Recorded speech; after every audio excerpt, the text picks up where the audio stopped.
By the way mga par, shoutout nga pala sa kaparehas ko rin na ama na dumidiskarte, humahasel araw-araw.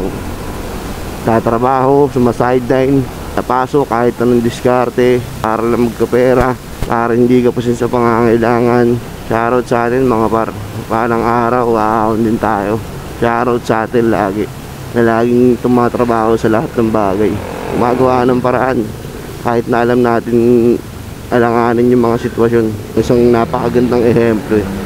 Araw-araw nakangiti, yung kala mo walang problema. Mas maganda yun par, kung araw-araw ka nakangiti. Kasi pare kung dadamdamin mo yung yung problema mas wala kang magagawa. Mas lalo ko mabablangko pag dinamdam mo yun, inisip mo ng sobra. Ang gawin mo, sabayan mo ng ngiti. Parang ganito. Solid. Diba? Ganun lang pare. Lagi mo na lang iisipin syempre kung ano ba magandang diskarte.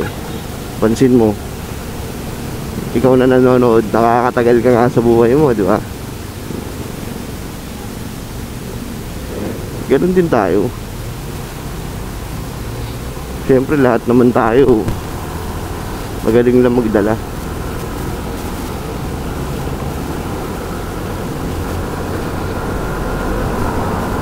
Ayun lang, basta lagi lang natin pagigihan